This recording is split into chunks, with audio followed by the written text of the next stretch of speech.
C'est parce que nous étions des pécheurs, des hommes et des femmes imparfaits.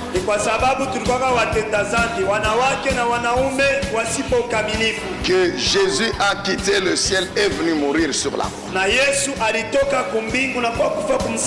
Et Permis, messieurs et dames, de vous dire sincèrement merci. Merci de votre présence, merci de votre participation massive à cette émission à Bible ouverte. Une émission qui est axée, comme vous le savez, sur le partage de la parole du Seigneur.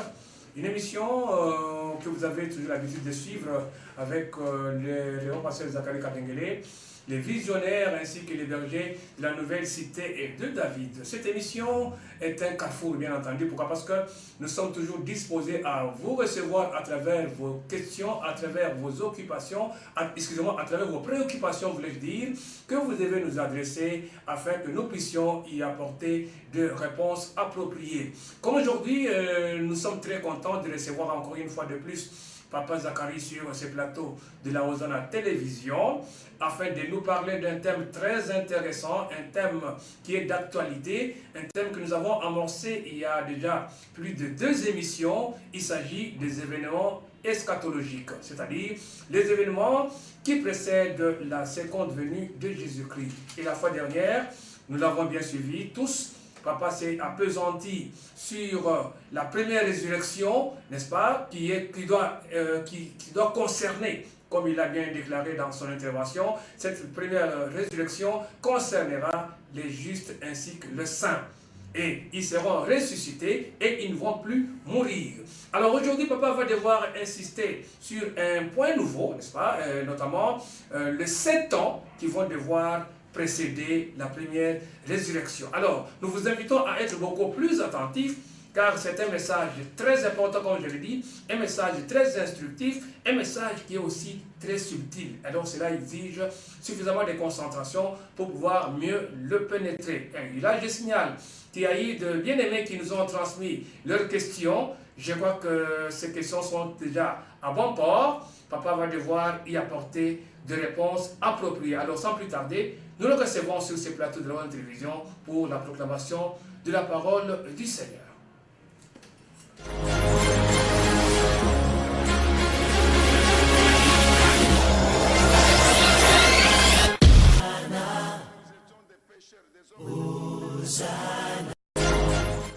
De recevoir la nourriture spirituelle pour notre homme intérieur, notre esprit et notre âme. Merci Dieu le Saint-Esprit de nous renouveler la sagesse et l'intelligence, l'esprit de révélation pour comprendre ces mystères. Même Daniel a dit, l'Esprit de l'Éternel m'a ouvert l'intelligence pour comprendre le mystère. Quand il a eu des visions, il ne pouvait pas les comprendre. Il a fallu Dieu le Saint-Esprit que tu ouvres à Daniel l'intelligence pour lui donner l'interprétation correcte. Nous prions afin que tu nous aides, que tu aides ton peuple à recevoir non seulement ce message, mais à le comprendre. Et par la foi, à le retenir et à vivre en conséquence. Oui, Seigneur Jésus, nous savons que bientôt tu vas revenir pour nous prendre, nous, ton Église. C'est pourquoi que ton Esprit Saint nous aide à être prêts jusqu'à ce jour. Nous prions au nom de Jésus, notre Seigneur et Sauveur. Nous disons Amen. Amen. Est-ce qu'on peut acclamer le Seigneur de Dieu? Oui, bien-aimés, peuple de Dieu, nous sommes donc dans la joie de nous retrouver encore en ce jour pour continuer notre enseignement sur les événements eschatologiques. Nous voulons préciser encore en ce jour que cet enseignement n'est pas dirigé contre une religion quelconque, ce n'est pas dirigé contre un prophète, ce n'est pas dirigé contre un homme, une femme, qu'il soit vivant ou mort, non. Cet enseignement est destiné à ouvrir l'intelligence du peuple de Dieu concernant les événements de la fin. C'est la vérité, c'est la parole de Dieu. C'est la vérité, c'est la parole de Dieu. que nous enseignons par l'onction du Saint-Esprit qui est l'auteur de cette parole. Nous tenons donc à préciser cela. Bien-aimés, nous continuons. Il est vrai que c'est l'enseignement qui peut prendre plusieurs semaines. C'est pourquoi aujourd'hui nous allons juste répondre à quelques questions pour que nous puissions continuer à être ensemble avec vous, les auditeurs, vous qui aimez écouter la parole de notre Seigneur. Et puis nous allons continuer. Alors avant de continuer aujourd'hui de parler principalement de la période d'enlèvement, nous avons reçu quelques questions. Nous voulons rapidement répondre là-dessus. Premièrement, papa, vous avez parlé de la reconstruction du temple de Jérusalem après l'enlèvement, première résurrection. De quel temple s'agit-il? Non, mon frère. Vous nous avez mal suivis. Je crois que c'était l'avant-dernière émission. Nous avons parlé des événements qui vont précéder l'enlèvement. Et parmi ces événements qui vont précéder l'enlèvement, il y a bien sûr les événements décrits dans Matthieu 24 par le Seigneur Jésus-Christ lui-même et qui continuent à se passer jusqu'aujourd'hui. Pas plus tard que la semaine passée, il y a eu un glissement de terrain, imaginez-vous, un glissement de terrain en Colombie et qui a tué plus de 230 morts. Ça passe aux informations. Plus de 230 morts, un seul glissement de terrain. Ce sont ces événements, des événements d'ordre naturel qui détruisent les vies des gens. C'est comme les tremblements de terre que le Seigneur Jésus a décrit. Il a dit, ça va s'accentuer. Mais nous avons dit qu'il y a aussi des événements qui seront très très marquants. C'est la reconstruction du temple de Jérusalem. Et là, si vous vous rappelez, nous avions donné la référence. L'apôtre Paul, aux Thessaloniciens, dans sa première lettre, quand il décrit les événements qui précèdent l'enlèvement, il dit quoi? Il faut d'abord que l'apostasie soit à son comble. Que l'apostasie soit d'abord à son comble. Et que l'impie, qui est l'antéchrist, il ira jusqu'à s'installer dans le temple et à se proclamer Dieu. Maintenant, dans quel temple l'antéchrist va s'installer? L'antéchrist, c'est cet homme que le diable suscitera après que le Saint-Esprit ait enlevé l'Église. Pourquoi l'antéchrist n'est pas encore là? Parce que le Saint-Esprit le bloque. Dieu, dans sa puissance, le bloque. Mais lorsque la trompette va sonner et que l'Église sera enlevée, tel que c'est décrit dans les Saintes Écritures, en ce moment-là, il n'y aura aucune autre puissance qui va bloquer l'Antéchrist. Ce sera un homme, un sataniste, que Satan va investir de sa puissance. Et c'est cet homme qui ira maintenant à Jérusalem pour s'installer dans le temple. J'ai dit que le temple, c'est comme le temple de Salomon, c'est la maison, le temple physique. Ici, ce n'est pas le temple spirituel, non. C'est le temple physique. Il sera reconstruit, mon frère. Vous savez, lorsque Jésus, lorsqu'il a dit en l'an 33 ou 37 avant qu'il ne parte, lorsqu'il a dit que le temple ici sera détruit, les gens ne peuvent pas s'imaginer que ce qu'il disait était vrai.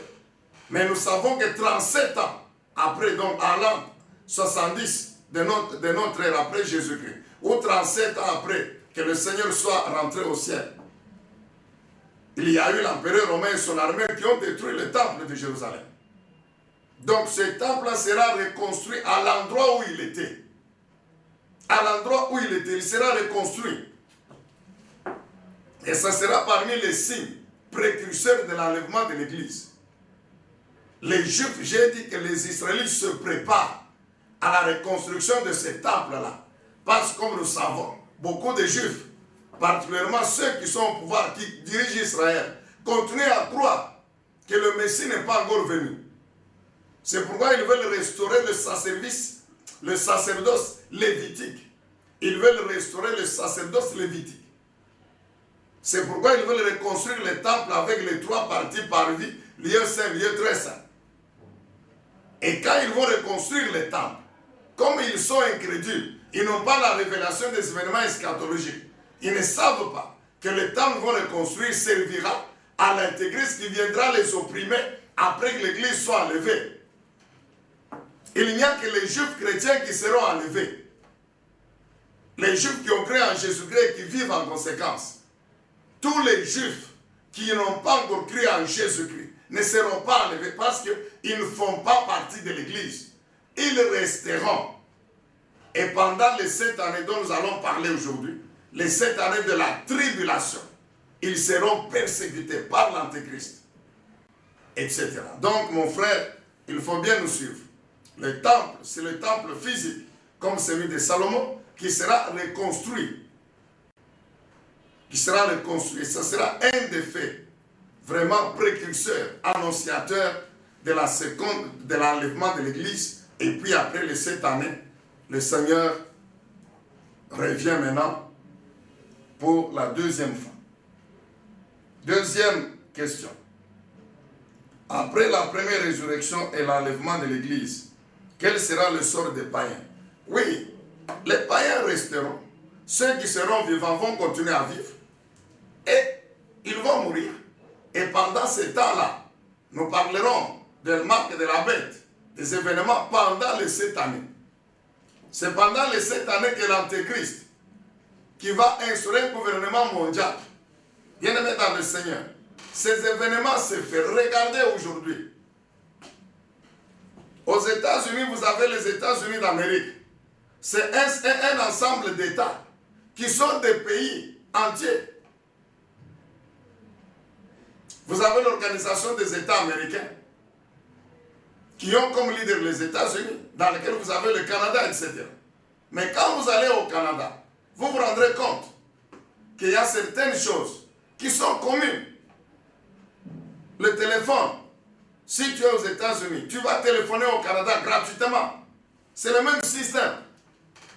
Vous avez les mêmes équipes, et de basket, et d'autres disciplines, qui font partie d'une même fédération canadienne comme américaine des États-Unis. Donc on tend vers la mondialisation, vous le savez. L'Union européenne sont les États-Unis d'Europe, etc. Donc on tend vers un gouvernement mondial. Il y a même un pape qui a dit ça, que la solution pour l'humanité, c'est qu'il y ait un gouvernement mondial. C'était dit, c'est dit. Ça s'est dit aujourd'hui, mon frère. Donc, quand l'Église sera enlevée, l'Antéchrist, qui sera enlevé, ce sera l'homme le plus puissant spirituellement, bien sûr, par la puissance de Satan. Et c'est lui qui va s'installer à Jérusalem dans le temple. Et à partir de là, il va amener Israël à l'adorer comme Dieu. Et il va instaurer un gouvernement mondial. C'est ainsi que nous parlerons sûrement la fois prochaine, parmi les événements pendant l'enlèvement, les 7 années de l'enlèvement. Il y aura la marque de la bête, 666. Aujourd'hui, bien-aimés, ce qui était comme un mystère qu'on cachait aujourd'hui, nous le savons, non? Que la marque 666 n'est plus un secret. Mais la Bible en parle, mon frère. Alors les païens qui resteront après l'enlèvement, ça sera une souffrance terrible. Parce que pour acheter, pour vendre, c'est écrit dans la Bible, nous lirons.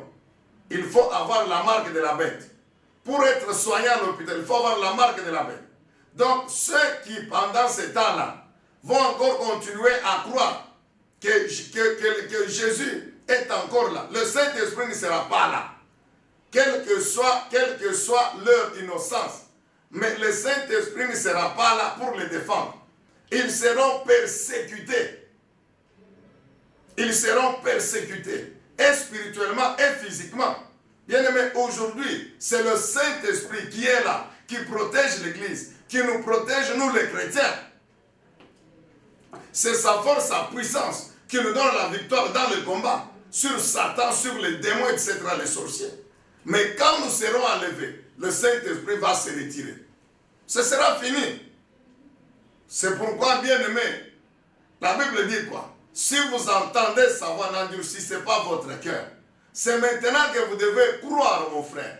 Oh, bien-aimé dans le Seigneur, sois humble et sage. C'est maintenant que vous devez croire en Jésus-Christ. Crois en Jésus-Christ maintenant. Car si tu dis que non, non, je croirai, si l'enlèvement te trouve vivant, mon frère, tu souffriras. Ça sera trop tard parce que l'église sera déjà enlevée. C'est vrai, il y a des gens qui vont continuer à prier dans les temples, soi-disant prier Dieu, mais le Saint-Esprit ne sera pas là. Et Jésus ne sera pas là. Lui-même, il dit dans l'Apocalypse que celui qui a des oreilles entend ce que l'Esprit dit à l'église. C'est maintenant qu'il faut croire, mon bien-aimé. Maintenant qu'il faut croire. Laissez vos bizarreries là de dire que oui, oui, je verrai. Quand je vais mourir, je verrai. Tu verras, je te dis, tu verras. Ça ne sera pas avec tes yeux physiques ici. Tu le verras, toi, spirituel, avec tes yeux là, de ton esprit. De l'autre côté, tu le verras. Mais ça sera trop tard pour toi. Je dis bien, ça sera trop tard. Et tu vas commencer à regretter. Cherche dans la Bible, il y a la parabole de l'homme riche et de Lazare. Ah.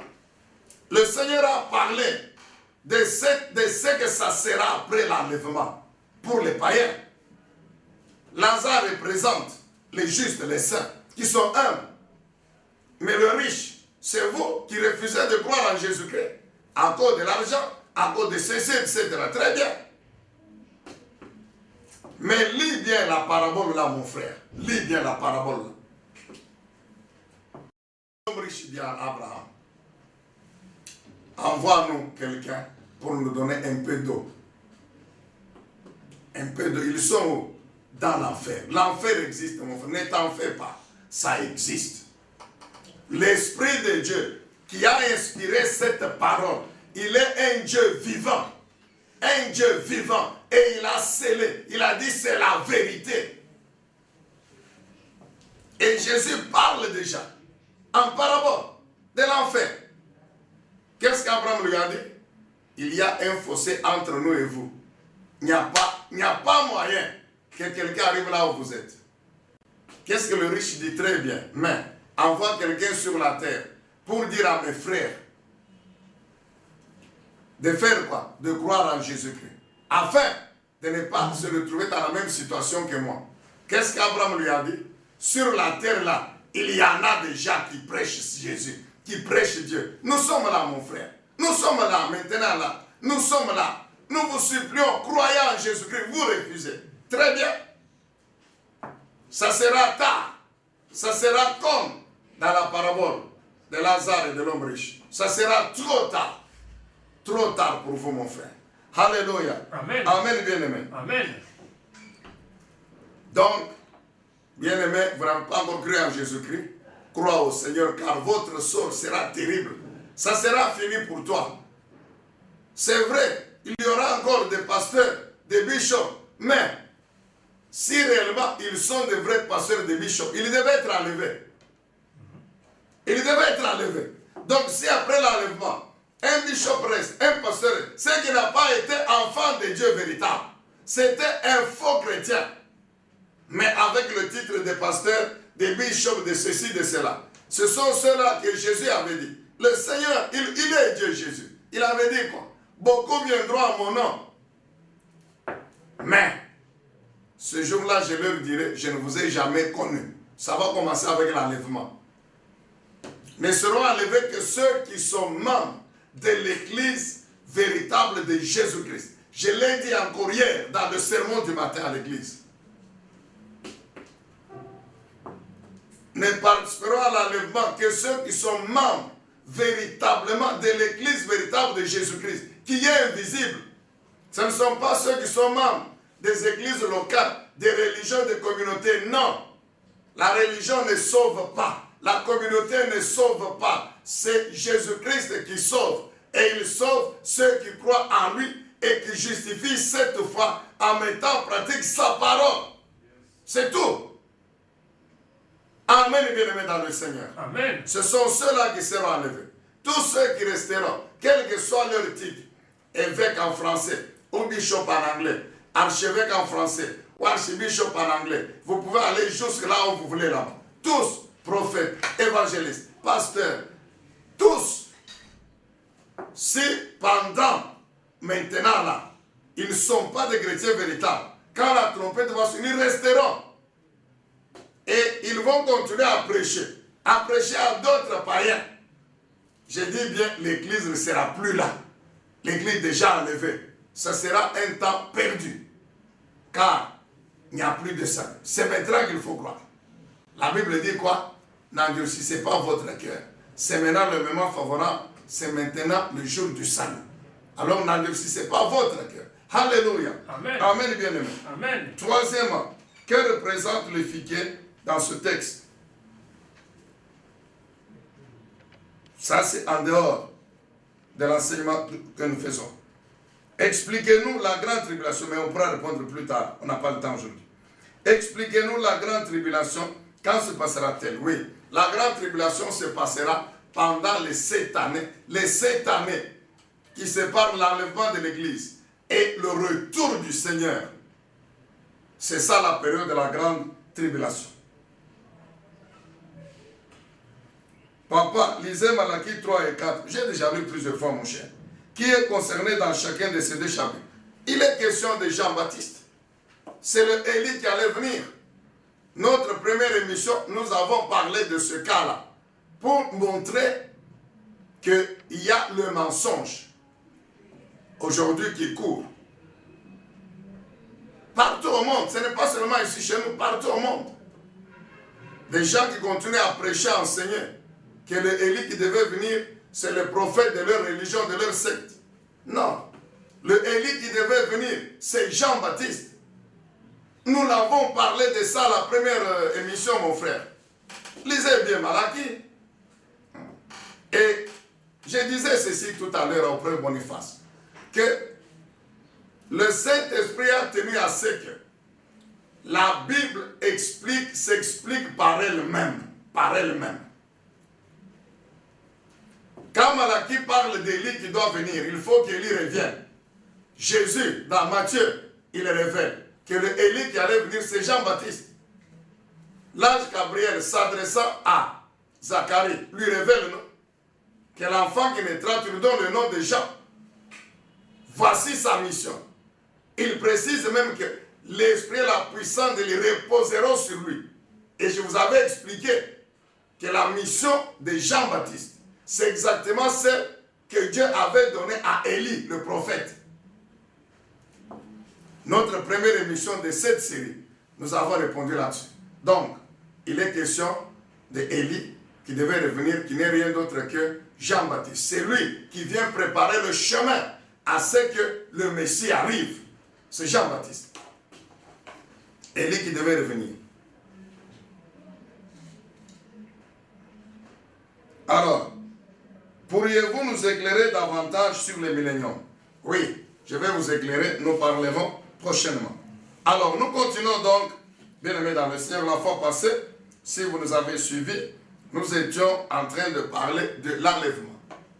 Nous sommes revenus encore sur la période d'enlèvement, sur l'enlèvement lui-même. Mais l'enlèvement se passera en quelques fractions de secondes. En quelques fractions de secondes, l'enlèvement. Et ça révèle encore la toute-puissance du Saint-Esprit. Car c'est lui qui enlèvera l'Église. L'Esprit du Dieu Tout-Puissant, le Saint-Esprit. Et ça va se passer dans une fraction de seconde, mon frère. Maintenant, après l'enlèvement, il y aura une période de 7 années. Nous allons réduire la vitesse. Après l'enlèvement, il y aura une période de 7 années. Et bien, nous avons dit ceci, mon frère, que notre Dieu, le Dieu de la Bible, c'est lui le Dieu véritable. Car il a démontré au travers des Saintes Écritures qu'il annonce longtemps d'avance les événements. Et quand le temps arrive, il les accomplit. C'est ainsi que lui-même dans Ésaïe 43, pour confondre Israël, qu'il a abandonné, pour croire au faux Dieu des nations. Qu'est-ce qu'il dit dans Ésaïe 43? que les dieux là des nations auxquels vous, Israël, vous êtes tournés, qu'ils produisent leurs témoins et que leurs témoins viennent nous dire quels sont les événements que leurs dieux là ont prédits et qui sont arrivés. C'est Dieu lui-même l'Éternel qui s'adresse à Israël. C'est écrit dans Isaïe 43, mon frère. Et l'Éternel dit, il n'y en a pas, mon frère, il n'y en a pas. Et c'est ce que Dieu dit, mais vous, Israël, mon peuple, et mon serviteur, entre parenthèses, le prophète Isaïe, vous êtes mes témoins à moi, l'Éternel. C'est-à-dire que vous pouvez vous lever et témoigner que tout ce que l'Éternel a dit par sa parole s'est accompli et continue à s'accomplir. Mon frère et ma soeur, toi qui ne crois pas au Dieu de la Bible, va dans Genèse chapitre 3. Quand Adam et Ève ont péché, les malédictions que l'Éternel Dieu a prononcées sur eux, mon frère et ma soeur, à partir du 15e verset jusqu'au dernier, ce sont les choses que nous vivons aujourd'hui, oui ou non? Nous les vivons aujourd'hui. Concernant la procréation, le fait que ce sont l'homme et la femme, quand ils s'accouplent sexuellement et que leur sémence de vie se rencontre, il y a ce qu'on appelle l'ovulation et puis la fécondation.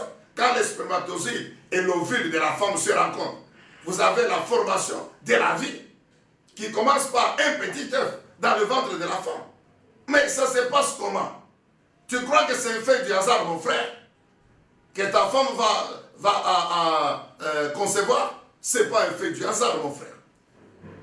Je sais que vous allez expliquer biologiquement, mais la biologie n'est pas elle qui a créé l'homme. Ce n'est pas la biologie qui a créé l'homme. Ce n'est pas la biologie qui a créé le corps de l'homme. Ce n'est pas la biologie qui a créé les spermatozoïdes. Ce n'est pas la biologie qui a créé les ovules. Non.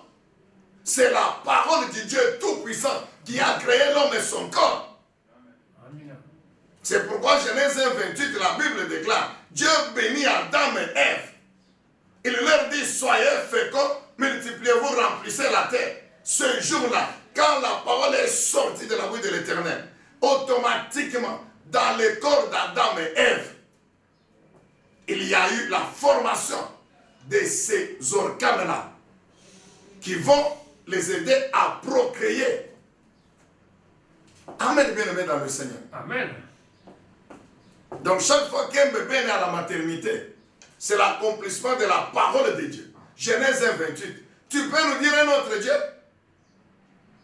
Tu peux nous dire un autre Dieu? Si ce n'est le Dieu de la Bible. C'est lui. Concernant la mort, je répète encore. Genèse chapitre 3. À partir de 17. Quand Dieu prononce la malédiction sur l'homme, qu'est-ce qu'il dit? Désormais, tu es poussière, tu retourneras où? À la poussière. Alors comment tu ne peux pas croire au Dieu de la Bible? Dieu appelle Abraham, Genèse 15. Après lui avoir parlé depuis Genèse 12. Dans Genèse 15, Dieu revient. Il lui dit quoi? La descendance que je vais te donner séjournera en Égypte. Après 4 siècles, 400 ans, qu'est-ce que je vais faire? Je vais maintenant délivrer ta descendance. Bien-aimé, historiquement prouvé, quand les 4 siècles étaient accomplis, Dieu suscite Moïse. La naissance de Moïse n'était pas un fait du hasard. La protection de ce bébé Moïse, Exode chapitre 2, n'était pas un fait du hasard. C'est Dieu le Tout-Puissant qui organisait les temps de circonstances pour que sa parole s'accomplisse. Bien-aimé, crois au Dieu de la Bible.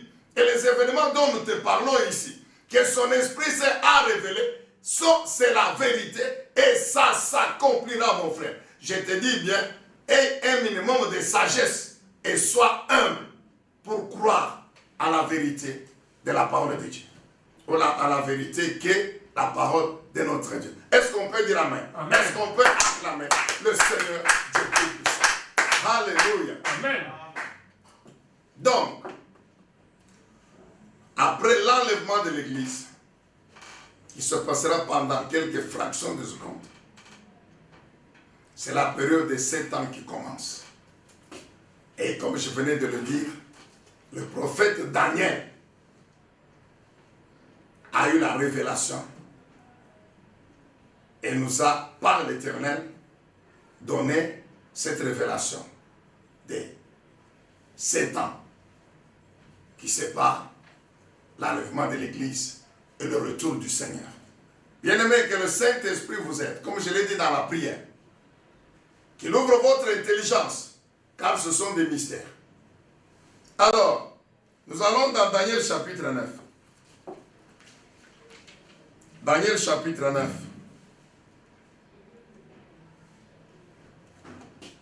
Le sujet essentiel de Daniel chapitre 9, c'est la prophétie des 70 semaines. 70 semaines.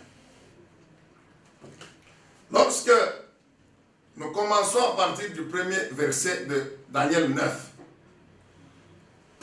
c'est Daniel qui atteste. Il dit qu'en fouillant dans les archives, il a trouvé dans le livre du prophète Jérémie la prophétie selon laquelle Dieu lui disait que la captivité va durer 70 ans. Et c'est après les 70 ans que je viendrai pour délivrer Israël de la captivité de Babylone. Nous avons déjà, j'ouvre une parenthèse, nous avons déjà parlé là-dessus, bien-aimé, plusieurs fois, démontrant toujours que le Dieu de la Bible, c'est lui l'unique et seul vrai Dieu, il n'y en a pas d'autre. Quand nous allons dans Jérémie chapitre 29, que dit la Bible là-bas? À l'époque, lorsque Israël venait d'aller en captivité à Babylone, il s'est levé un faux prophète du nom de Anani. Ce faux prophète, il va prophétiser pour dire ceci, que ainsi dit l'Éternel, 2 ans vont s'écouler, après les 2 ans, la captivité prendra fin. On n'a pas le temps aujourd'hui, parce que ça risque de nous écarter du sujet principal. Mais je vous rappelle un peu l'histoire, pour que vous compreniez.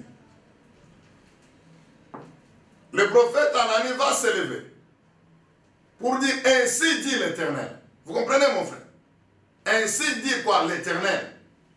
Que la captivité durera 2 ans. Après vous reviendrez ici.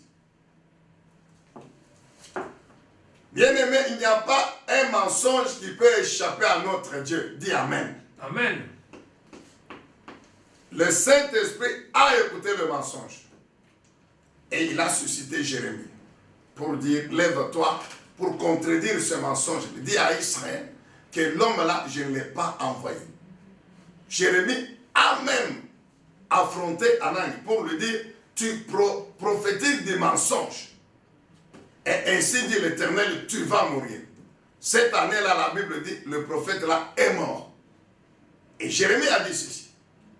Dieu dit ceci, que la captivité durera 70 ans. J'ai déjà montré ceci. Historiquement,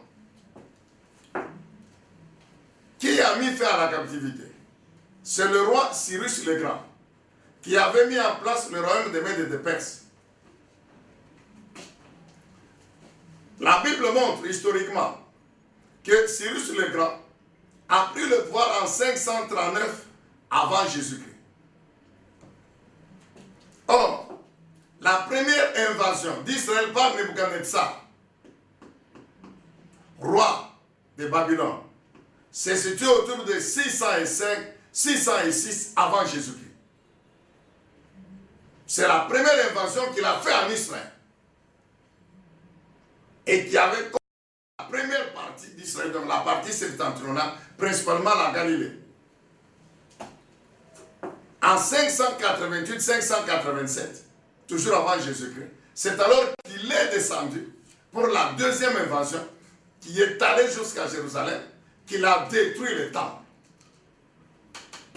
Donc, l'invasion commence 605, 606 avant Jésus-Christ. Cyrus le Grand prend le pouvoir en 539 et il chasse Belshazzar, qui avait remplacé son père Nebuchadnezzar, et met ainsi fin à l'empire babylonien.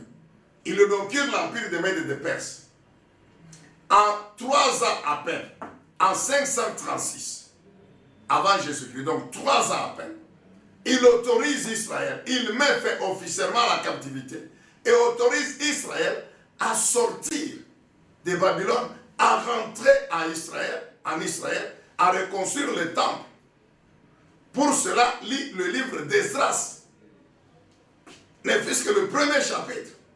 C'est Cyrus lui-même qui est déjà au pouvoir, qui atteste.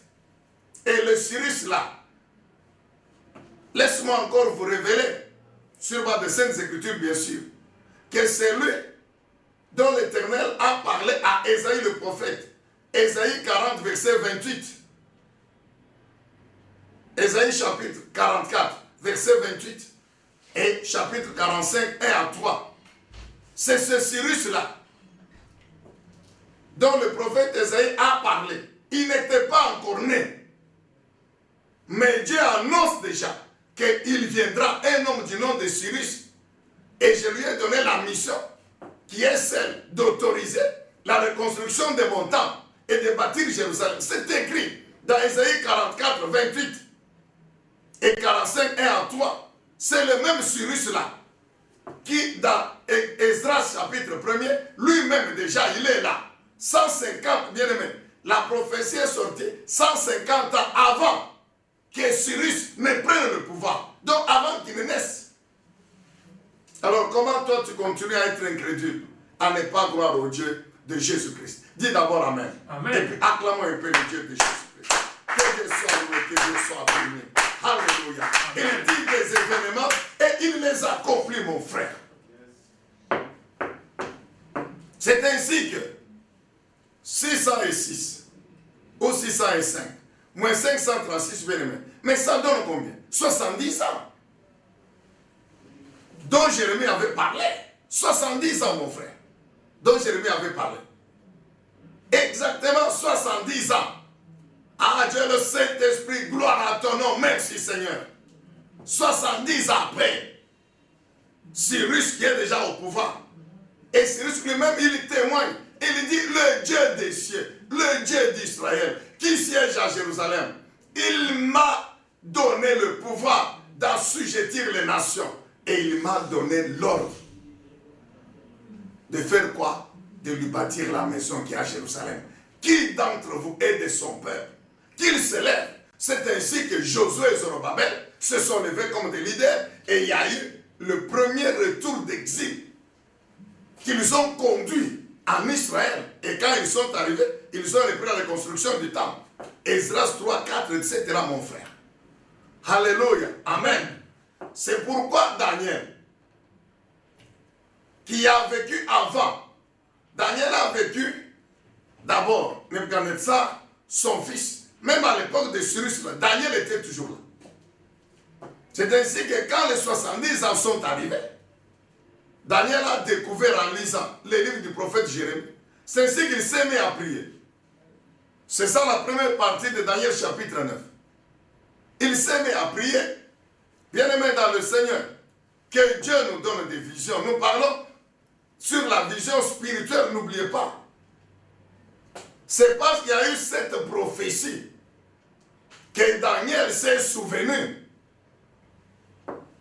Alors il a pris la décision de prier de jeûner pendant 21 jours. Alléluia. Amen. Maintenant, quand nous lisons à partir du verset 21, l'ange Gabriel envoyé par Dieu ne lui amène pas d'abord la réponse. Quand Daniel priait, vous pouvez lire la prière de Daniel, même vous en inspirez. Donc, elle parle de Daniel 9, verset 1er jusqu'au verset 20. C'est la prière de Daniel qu'il adresse à Dieu pendant ces 21 jours. Il adresse à Dieu cette prière pour dire, le temps que toi tu avais fixé de 70 ans a été révolu. Alors maintenant, délivre ton peuple. Parce qu'il était aussi toujours à Babylone. Maintenant, Dieu envoie l'ange pour lui donner la puissante prophétie des 70 semaines. Ah, que le Saint-Esprit t'ouvre l'intelligence, mon frère, ma soeur. Qu'il t'ouvre l'intelligence, parce que c'est ces choses ici. Si le Saint-Esprit ne t'ouvre pas l'intelligence, il y aura une confusion dans ta tête. Tu ne vas même pas les comprendre ni les retenir. L'ange donne à Daniel la prophétie des 70 semaines. Nous allons lire. Donc, Daniel chapitre 9, le verset 21. Je parlais encore dans ma prière, quand l'homme, Gabriel, que j'avais vu précédemment dans une vision, s'approcha de moi d'un vol rapide au moment de l'offrande du soir. Il m'instruisit et s'entretint avec moi. Il me dit, Daniel, je suis venu maintenant pour ouvrir ton intelligence. Lorsque tu as commencé à prier, la parole est sortie. Et je viens pour te l'annoncer, car tu es un bien-aimé. Sois attentif à la parole et comprends la vision. Bien-aimé, sois attentif à la parole de Dieu et que le Saint-Esprit ouvre ton intelligence pour que tu comprennes la prophétie. Ok, nous continuons. 24. 70 semaines ont été fixées sur ton peuple, c'est-à-dire sur Israël et sur ta ville sainte, donc Jérusalem, pour faire cesser les transgressions, donc les péchés, et mettre fin au péché, pour expier l'iniquité et amener la justice éternelle, pour sceller la vision et le prophète, et pour oindre le saint des saints. 25. Sache-le donc et comprends. Depuis le moment où la parole a annoncé que Jérusalem sera rebâtie jusqu'au Messie, au conducteur, il y a 7 semaines et 62 semaines. Ah, il y a 7 semaines et 62 semaines. Donc, note, 7 semaines plus 62 semaines.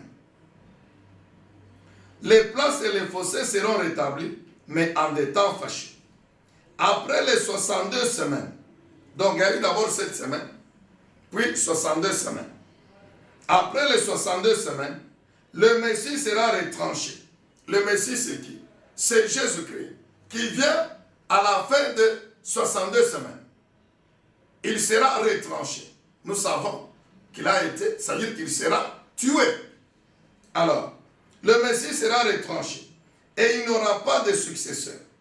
Le peuple d'un chef qui viendra détruira la ville et le sanctuaire et sa fin arrivera comme par une inondation.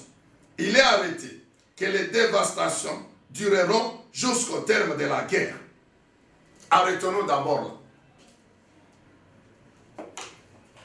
Daniel parle de 70 semaines. Et il commence à décrire. Il dit que les 70 semaines commencent avec 7 semaines plus 62. Ce qui fait 69. Il reste donc la dernière semaine, nous en parlerons. Alors, soit dit en passant, bien aimé, que ici, la semaine représente 7 années. De même que la semaine a 7 jours. Ici, un jour représente une année. Ça fait 7 jours ou 7 années. Donc, quand la Bible parle de 7 semaines, c'est-à-dire 7 années. Quand la Bible parle de 70 semaines, c'est-à-dire la Bible parle de 70 fois 7 années, ce qui fait 490 années. Amen, bien-aimé. Amen. Je reprends. Dans cette prophétie, une semaine représente 7 ans. C'est-à-dire, chaque jour de la semaine, un an ou une année. Ce qui fait que 7 ans, 7 jours représentent 7 ans, 70 ans, 70 semaines représentent 70 fois 7, ce qui fait 490 années. Ok. Deuxièmement, Daniel dit quoi? Que tout commence depuis le jour où l'ordre a été donné pour la reconstruction de la ville. Quelle ville? La ville de Jérusalem. Nous reprenons. Nous sommes au verset 25. Sache-le donc et comprends. Hein, tu comprends, mon frère? Tu dois le savoir et comprendre. Depuis le moment où le jour où la parole a annoncé que Jérusalem sera rebâtie jusqu'au Messie, au conducteur, il y a 7 semaines. Ça veut dire quoi? Quel est ce jour-là? De quel jour il s'agit? Où la parole était donnée pour que la ville soit reconstruite. Je te fais rentrer encore dans l'histoire. Quand Cyrus le Grand a pris le pouvoir, Cyrus le Grand, il a autorisé à Zorobabel et Josué de rentrer à Jérusalem. C'est le premier retour d'exil. Quand ils sont rentrés à Jérusalem, ils ont reconstruit le temple. Nous savons qu'il y a eu des oppositions, etc. Mais, quand vous lisez Esdras chapitre 6, la Bible dit que la 6e année du règne du roi Darius, le temple fut reconstruit.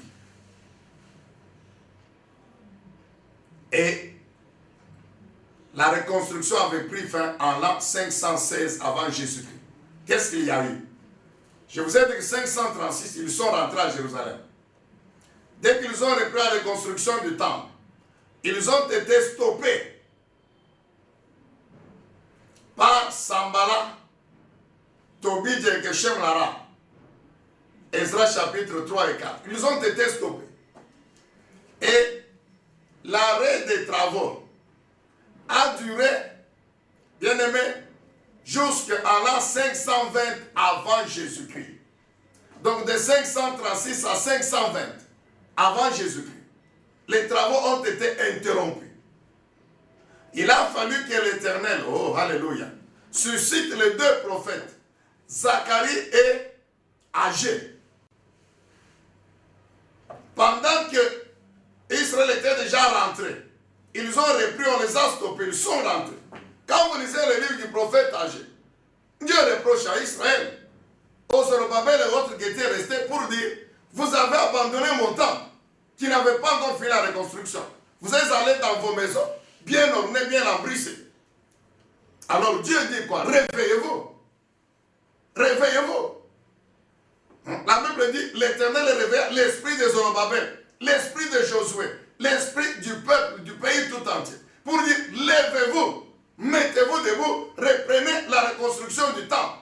C'est ainsi que par Zacharie, chapitre 4, Dieu dit à Zorobabel, ce n'est pas toi, ce n'est pas ta force, ta puissance, mais c'est celle de mon Esprit Saint.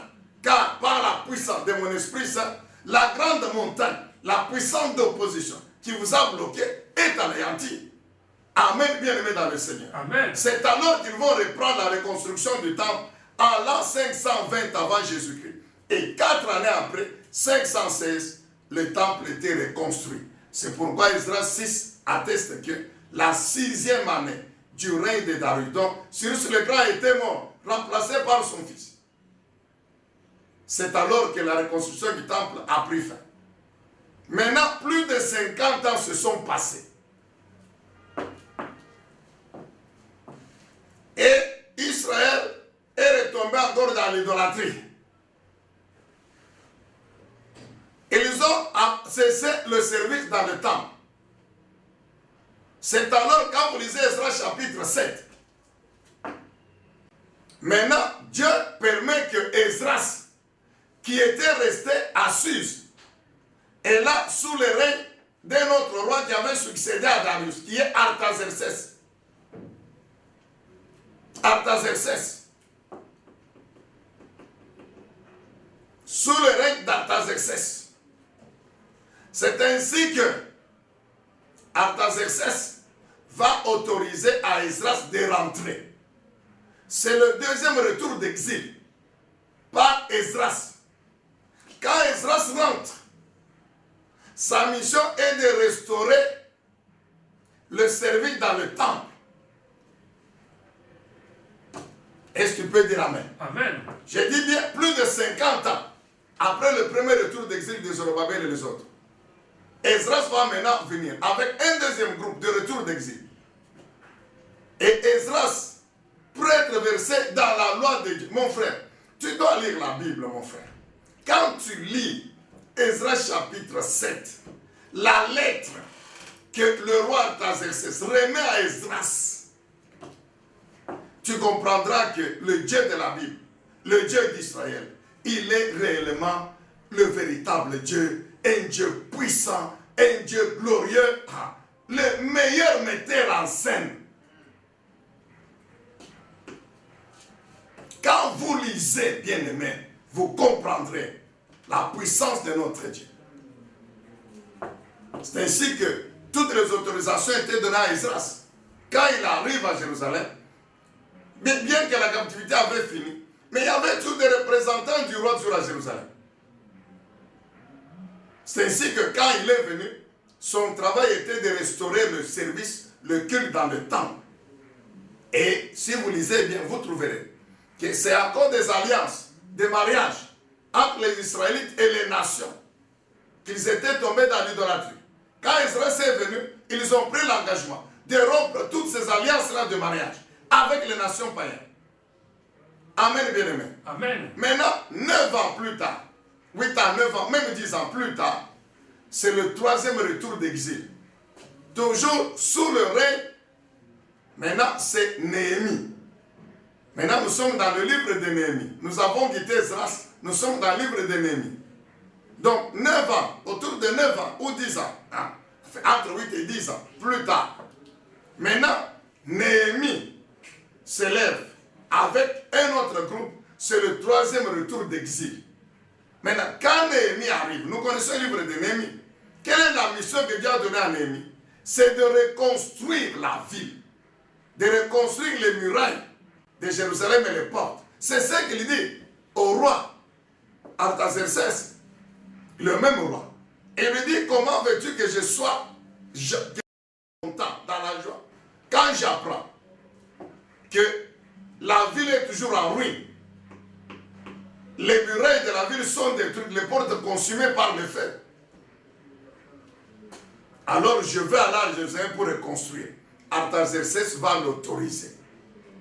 Amen, bien-aimé. Amen. C'est en 445 qui est l'année supposée du retour de Néhémie à Jérusalem, qui correspond à la prophétie de Daniel 9,25, lorsqu'il dit que depuis le jour où la parole a été prononcée, autorisant la reconstruction de la ville.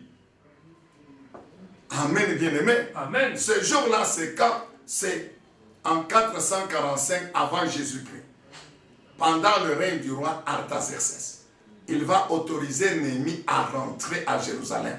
La mission de Néhémie était de reconstruire les murailles de Jérusalem et les portes. Il a fait, bien sûr, en 52 jours, mais il y avait encore beaucoup d'autres choses à faire. Hein? Les ruines dans la ville, tout ça. Cela a duré 7 années. C'est ça les 7 semaines qui suivent. Vous comprenez? Je relis encore, mon frère. Donc, Daniel 9, 25. La Bible dit quoi? Après les 62, non, 25. Voilà, sache-le donc et comprends. Depuis le moment où la parole a annoncé que Jérusalem sera rebâtie jusqu'au Messie, au conducteur, il y a 7 semaines. Tu comprends? 7 semaines. Donc les 7 semaines-là correspondent aux 7 années pendant lesquelles la reconstruction des murailles, des portes et de toute la ville avait duré. C'est ça.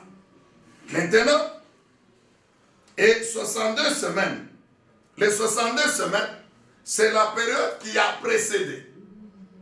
Depuis ce jour-là, donc quand toute la ville était reconstruite, maintenant, après les 7 années, il y a eu les 62 semaines, ou 62 semaines fois 7, vous trouvez 483, je crois, années.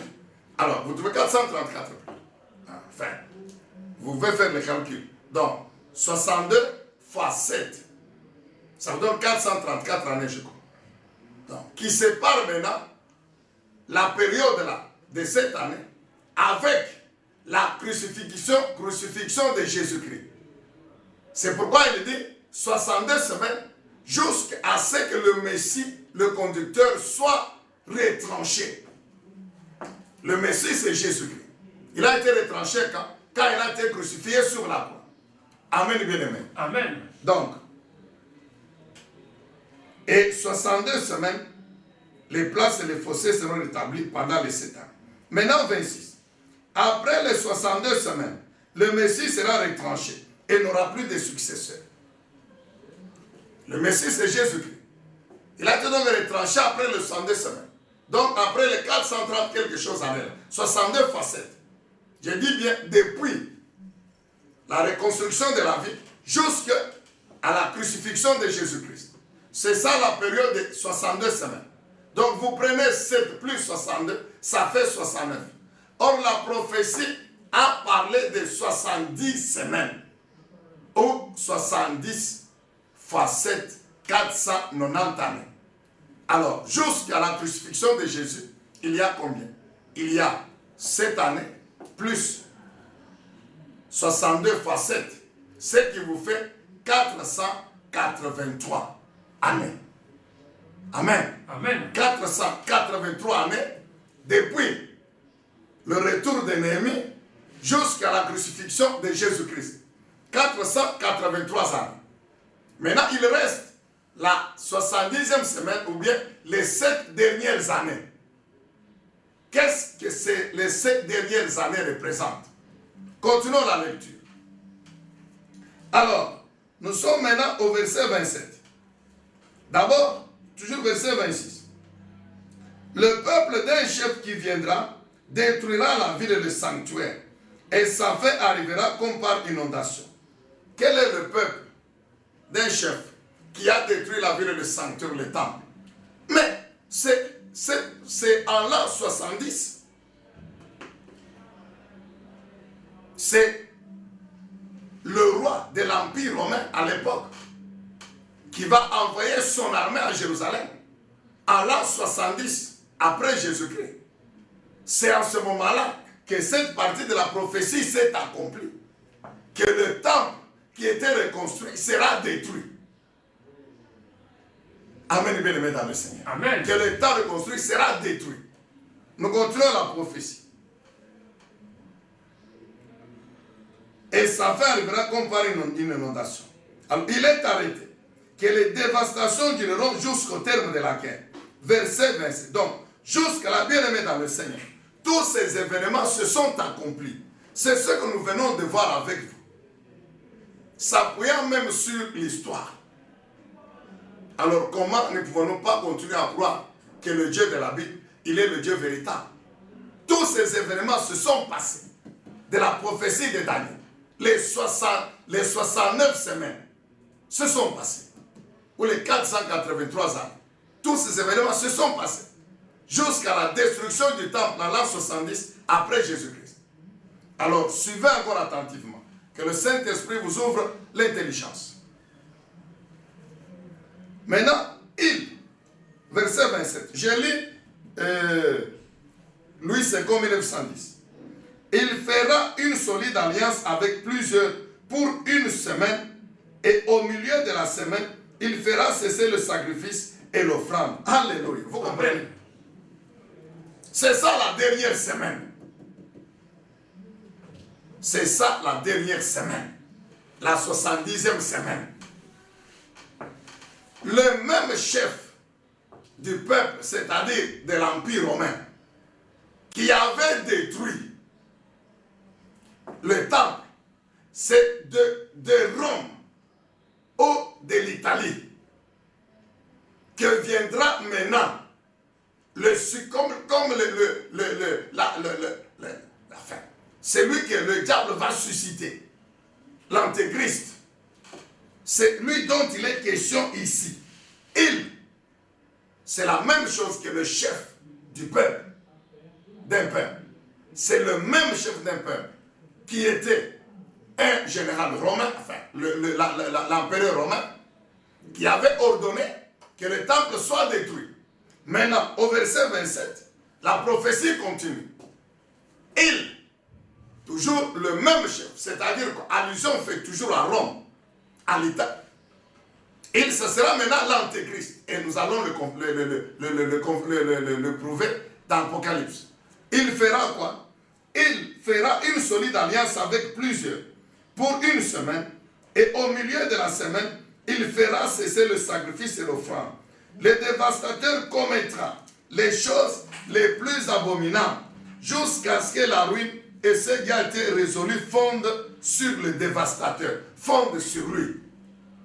Donc, la dernière semaine ici, c'est ça. Les 7 dernières années. Maintenant, allons dans Apocalypse chapitre 11. Apocalypse chapitre 11. Que Dieu soit loué, que Dieu soit béni. Amen. Quand nous lisons Apocalypse chapitre 11, la Bible dit ceci. C'est Jean qui parle. Il dit, on me donna un roseau semblable à une verge en disant, lève-toi et mesure le temple de Dieu, l'autel et ceux qui adorent. Mais le parvis extérieur du temple, laisse-le de côté et ne le mesure pas, car il a été donné aux nations et elles fouleront aux pieds la ville sainte pendant 42 mois. 42 mois, c'est-à-dire 1260 jours, c'est-à-dire 3 années et demie.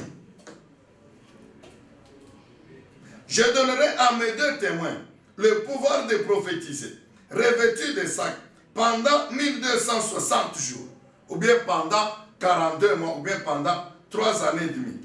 Lisons Apocalypse.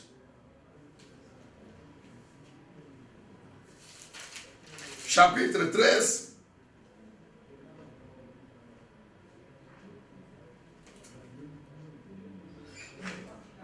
Apocalypse chapitre 13, le verset 5. Apocalypse 13, verset 5. Et il lui fit donner une bouche qui proférait des paroles arrogantes et des blasphèmes. Il lui fit donner le pouvoir d'agir pendant 42 mois. Il l'a c'est qui? Lui, c'est qui? Lui, c'est l'Antéchrist. Bien-aimé dans le Seigneur, comment les choses vont se passer? La 70e semaine n'est pas encore accomplie. Donc cette prophétie n'est pas encore totalement accomplie. Celle de 70 semaines. Les 69 semaines sont déjà accomplies comme on vient de le voir.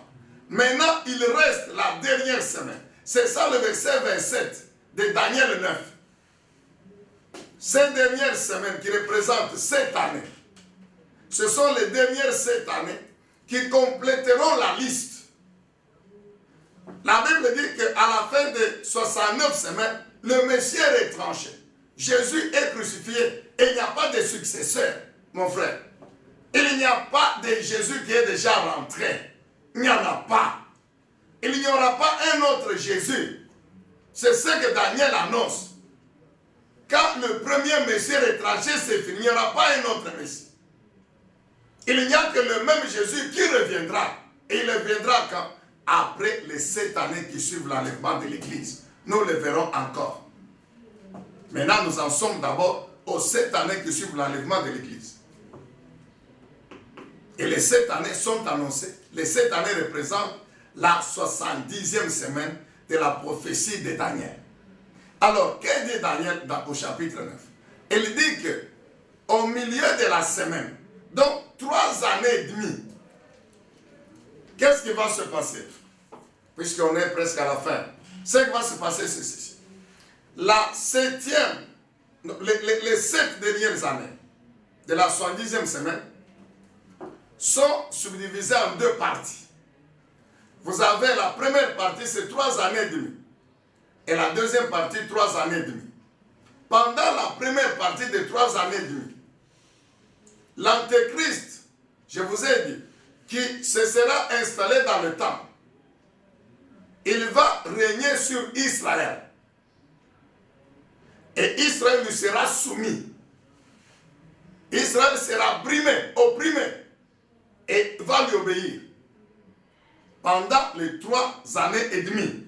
C'est ce que la Bible dit, qu'il fera une solide alliance avec plusieurs. Vous comprenez? Avec plusieurs, pour une semaine. Et au milieu de la semaine, il fera cesser le sacrifice et l'offrande. Donc, pendant les 3 premières années et demie, l'Antéchrist va opprimer Israël. Israël sera opprimé. Et l'Antéchrist, comme il sera le chef, en même temps, le chef du gouvernement mondial, plusieurs nations s'élèveront contre Israël. Même les nations qui soutiennent Israël aujourd'hui seront impuissantes. Parce qu'elles seront toutes sous la domination, le pouvoir de l'Antéchrist, qui est à Jérusalem dans le temple, adoré comme Dieu, chef du gouvernement mondial. Et il y aura une armée mondiale. Dites Amen, bien-aimés. Amen. Bien-aimés, croyons en Jésus-Christ. J'ai dit croyons en Jésus-Christ. Ça ne sera pas une période qu'il faut vivre, pendant laquelle il faut vivre. C'est ça la période de la grande tribulation, la 70e semaine de Daniel, chapitre 9. La période de la grande tribulation, qui vient entre l'enlèvement et la seconde venue proprement dite de Jésus-Christ. C'est ça la période de la grande tribulation, mon frère. Israël sera opprimé. Maintenant, 3 années et demie, qu'est-ce qui va se passer? Les Israélites vont se ressaisir et ils vont recommencer le sacrifice dans le temple. Recommencer le sacrifice dans le temple. C'est ainsi que l'Antéchrist va s'élever, qui sera à l'entrée de l'ennemi, pour arrêter tout et opprimer Israël encore davantage. C'est pourquoi la Bible dit, il va s'élever et au milieu de la semaine, c'est-à-dire après 3 années et demie, la semaine c'est 7 années, donc après 3 années et demie, l'Antéchrist va faire cesser tous les sacrifices dans le temple et augmenter encore l'oppression. Amen, bien-aimé. Amen. Maintenant, dans la deuxième moitié de cette année, c'est alors que les 2 témoins, Dieu va envoyer les 2 témoins pour prêcher Israël. Et les 2 témoins, d'après les commentateurs, ne sont rien d'autre que ceux qui étaient avec Jésus-Christ. J'ai dit, Dieu ne fera rien qu'il n'a pas encore annoncé. Ce sont ceux qui étaient avec Jésus-Christ sur la montagne de la transfiguration. Les 2 témoins ou les 2 oliviers, c'est-à-dire Moïse et Élie. Est-ce que tu peux dire Amen? Amen. C'est ce que nous venons de lire dans Apocalypse chapitre 11. Les 2 témoins viendront en Israël. Et ils vont prêcher Jésus-Christ aux Israélites. On va les arrêter, dit la Bible dans Apocalypse. On va les tuer. Quand on va les arrêter, les tuer, ils vont mourir. Après, Dieu va les ressusciter. Et ils monteront au ciel. C'est écrit, mon frère, dans Apocalypse. Ça, c'est pendant les 3 années et demie, la deuxième moitié de 7 ans. Après la deuxième moitié de 7 ans, c'est maintenant le retour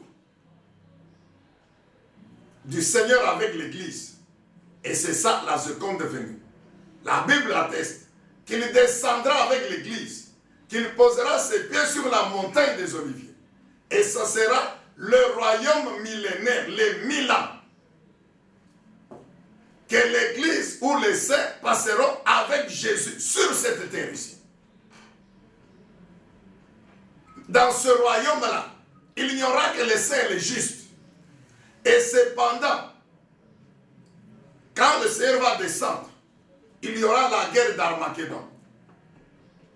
C'est alors que l'armée céleste qui descendra avec nous, les anges de l'armée céleste, derrière le Seigneur Jésus-Christ, vont combattre l'Antéchrist et toutes les armées du monde qui seront derrière lui. Et ils seront vaincus. C'est en ce moment Armageddon. Quand ils seront vaincus, le Seigneur descend. Il établit son règne. Et c'est pendant ce temps-là que Satan et l'Antéchrist et tous ceux qui l'auront servi, c'est à ce moment-là qu'on va les prendre. On va les jeter dans les temps, dans des feux de soufre. Pendant 1000 ans, nous y reviendrons. Amen, bien-aimé. Amen. Donc, retiens aujourd'hui que après l'enlèvement, il y aura une période de 7 années. C'est ça la 70e semaine de la prophétie de Daniel. Il y aura 3 années, pendant les 7 années, Israël sera opprimé, sera brimé, sera persécuté. C'est la tribulation. Et 3 années et demie, il y aura les 2 témoins qui viendront. Et quand les 2 témoins vont venir, Élie et Moïse, après avoir prêché dans tout Israël, pendant que l'Antéchrist est là, on va les arrêter, on va les tuer. Mais Dieu va les ressusciter. Et ils rentreront au ciel. Et puis après, le Seigneur Jésus descend. C'est la guerre d'Armageddon, délivrance d'Israël. C'est pourquoi la Bible dit que Dieu aime Israël à cause de ses pères. C'est à ce moment-là que tout Israël sera racheté. Amen, bien-aimés dans le Seigneur. Amen. Et ils vivront avec nous, l'Église, pendant 1000 ans dans le royaume millénaire. C'est ça le millénium. Amen, Église. Amen. Notre prière est que le Saint-Esprit éclaire votre intelligence, afin que la prophétie soit scellée dans votre intelligence et que vous puissiez la comprendre. Que Dieu soit loué, que Dieu soit béni. Amen. Donc, n'oublie pas, bien-aimé, tiens fort, chrétien. Augmente le niveau de ta vie de sanctification. Augmente le niveau de ta vie de sainteté. Tu dois progresser dans la vie de sanctification, d'intégrité. Je dis bien, tu dois progresser dans la vie d'intégrité, de sanctification, de crainte de Dieu, afin de participer à l'enlèvement. Ne commets pas l'erreur d'être avec les païens pendant la grande tribulation, la période de 7 années. Car après cette période là-bas, bien aimé, ça sera terminé. Et d'ailleurs, la souffrance des païens continuera. Parce que quand le ciel reviendra, mais les autres païens vont continuer à vivre. Vont continuer à vivre. Mais ils ne seront pas avec nous dans le royaume de notre Seigneur Jésus-Christ. C'est après les 1000 ans que maintenant interviendra le jugement du grand trône blanc. C'est alors qu'il y aura la seconde résurrection, qui sera suivie de la seconde mort. Car tous ceux qui vont ressusciter à la seconde résurrection, tous, s'il y aura des vivants, je ne sais pas, mais tous vont passer devant le jugement du grand trône blanc, et de là dans l'enfer. On te juge en fer, on te juge en fer, on te juge en fer. Mon frère, ce n'est pas de la blague, ce n'est pas une légende que je vous raconte, c'est la vérité. Le Seigneur Jésus-Christ, qui a envoyé son ange révéler ces choses à l'apôtre Jean et aux autres apôtres, dont l'apôtre Paul, voici ce qu'il dit. Il dit ceci dans Apocalypse 22. Apocalypse 22, le verset 20. Qu'est-ce qu'il dit? C'est lui qui atteste ces choses et dit, oui, je viens bientôt. Tu comprends, mon frère? C'est lui qui atteste, qui confirme que toutes ces révélations d'Apocalypse et d'autres, c'est sa vérité, c'est la vérité. Qu'est-ce qu'il dit? Je viens bientôt. C'est le Seigneur Jésus-Christ. Il reviendra. Est-ce qu'on peut dire Amen? Amen. Est-ce qu'on peut acclamer le Seigneur Jésus? Que Dieu soit loué, que Dieu soit béni. Amen. Amen. Amen. Prochainement, nous allons donc revenir encore sur la période de 7 ans pour que nous puissions bien serrer cela dans notre âme, dans notre intelligence. Et nous allons continuer. Que Dieu vous bénisse abondamment. Au nom de Jésus. Amen. Amen.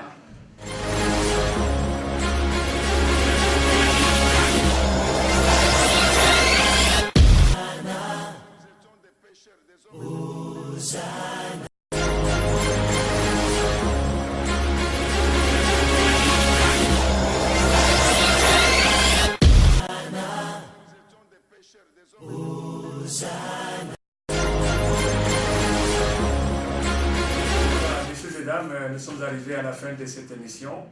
Nous bénissons grandement le Seigneur pour ce message. Nous bénissons aussi Papa Zacharie, celui-là que Dieu a choisi pour nous parler encore en cette journée. Un message à une très haute portée prophétique. Et je pense que le Saint-Esprit doit nous avoir tous aidés à pouvoir l'entendre avec une oreille spirituelle. Et nous pensons, comme il a dit, la fois prochaine, il pourra encore revenir là-dessus pour pouvoir bien sceller vraiment nos esprits sur ce message. Mais je sais, il y en a qui se demandent, mais au regard de la pertinence de ces messages, comment est-ce qu'on pourrait l'avoir, je crois que nous allons bien nous entendre avec les services commerciaux pour voir dans quelle mesure on peut mettre à votre disposition les DVD relatifs à ce message qui est très intéressant, mais je n'ai pas encore confirmé. Nous vous le dirons avec le temps lorsque nous aurons terminé notre entretien avec la direction commerciale. Merci à Nixon Bukasa qui nous a vraiment aidé derrière la caméra. Merci également à Sylvain Mutombo du côté de la réalisation. Nous vous sommes très grés car nous savons que vous avez été très nombreux en train de nous suivre. Nous vous faisons rendez-vous la fois prochaine. D'ici là, une très bonne suite de programme.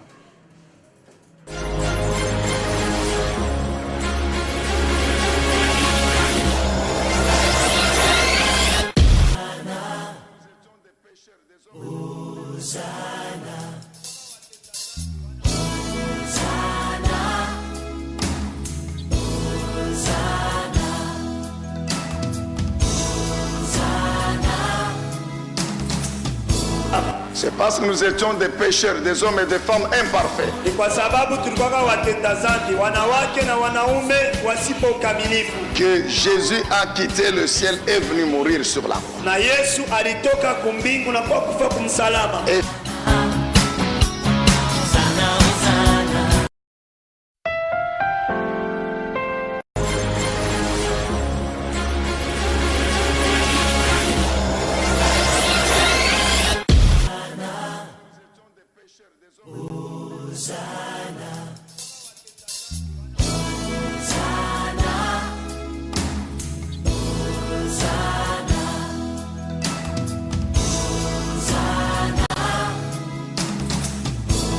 c'est parce que nous étions des pécheurs, des hommes et des femmes imparfaits. Ni kwa sababu tulikuwa watenda dhambi, wanawake na wanaume wasipo ukamilifu. Que Jésus a quitté le ciel et est venu mourir sur la croix. Na Yesu alitoka kumbingu na kwa kufa kumsalaba. Et Permis, messieurs et dames, de vous dire sincèrement merci. Merci de votre présence, merci de votre participation massive à cette émission.